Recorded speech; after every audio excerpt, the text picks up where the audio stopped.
Hello, my name is Pedro Licio. I'm here to talk about the assessment 3A. The company that I chose is AB InBev. It's the world's largest brewery company in the world.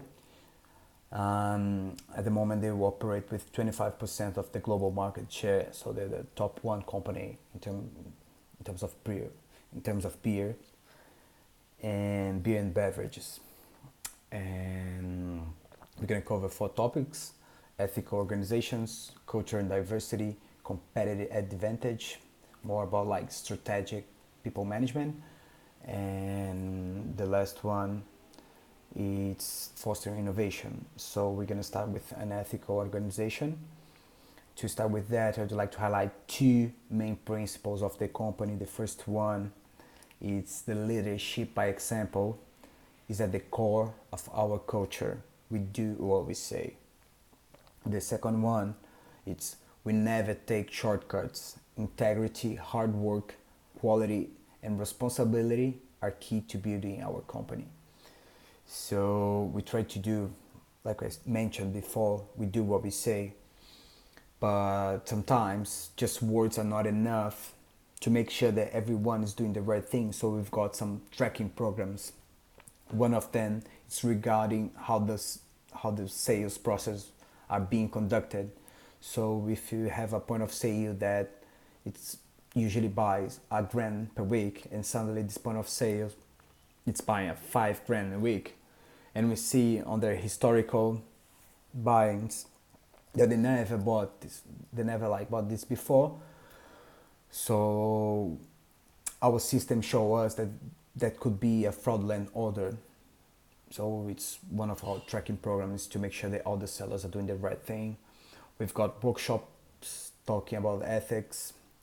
We've got a compliance call. So if you're an employee and if you're not sure about what you're gonna do, if it's right or not, you can call the compliance channel. And also we've got an ombudsman channel.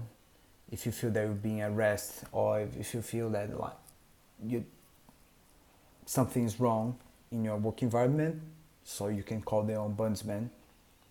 I think AB InBev is a good example of theory and practice working together, and most of this practice they are based in a strong background, theoretical background. We got this Holman Watts paper that talks about corporate social responsibility, and what they say there is there's no progress without be responsible. We also have this paper about of MBs that says that CSR, corporate social responsibility, can be divided in a few topics: human and employee rights, environmental protection, community involvement, supplier relations. And what we try to do is we try to cover these topics. Let's talk about culture now. We've got sales meetings every single day before the sellers go to the streets to sell beers. And these meetings is to pass our values, like we do what we say, we don't take shortcuts, to pass values like that, and to make sure that all the sellers they know their targets. For example, you're going to 3 points of sales today and you have to sell this amount of beer or beverage anyway. So, and through these meetings we make sure that our values are being followed. In terms of diversity, we've got three main programs. One, it's about the LGBT.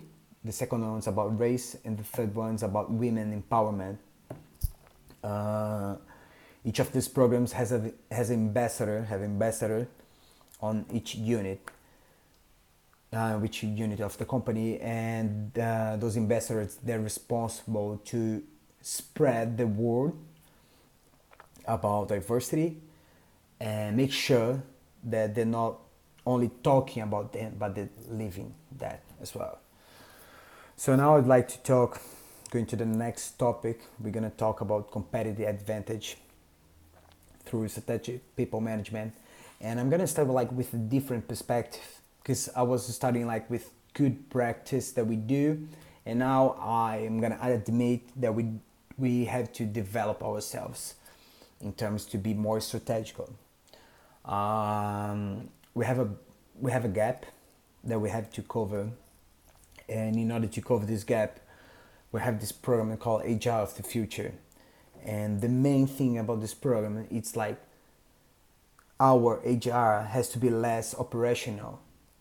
What I mean about less operational, we have to stop to be seen as a babysitter with that takes care of the employee and things like that. I make sure that like babysitting stuff about payment and normal simple questions that takes a lot of time, and sometimes this time could be used in a more useful way.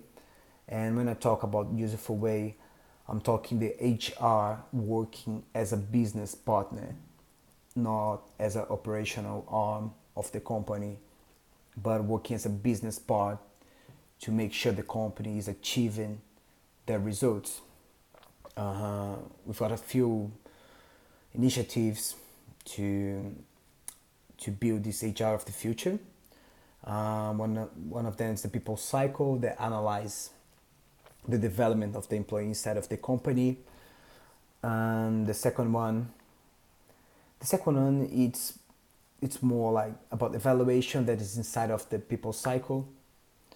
And for the third one, kind of like put everyone together. It's called the IDP, Individual Development Plan, that the manager, the responsible manager, they're responsible to create a program for each of the juniors to make sure they're gonna develop themselves, that they're gonna acquire the right skills to get the job done.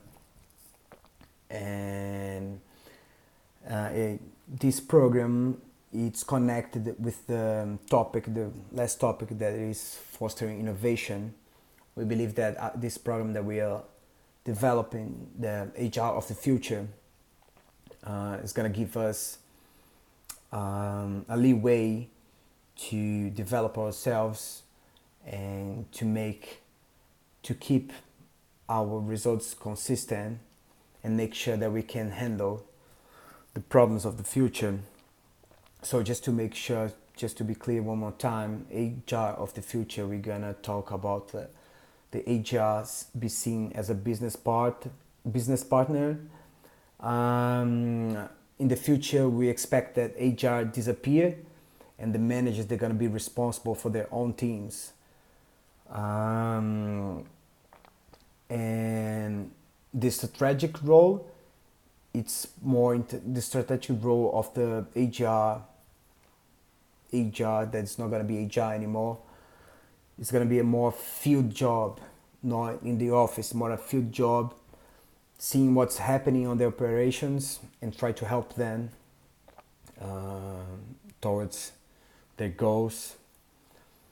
And these are pretty much most of our initiatives, and we expect that we're gonna get like results. We already been doing good things. We are the lead company of the world, and in the future we hope to keep as the first one. Thank you very much.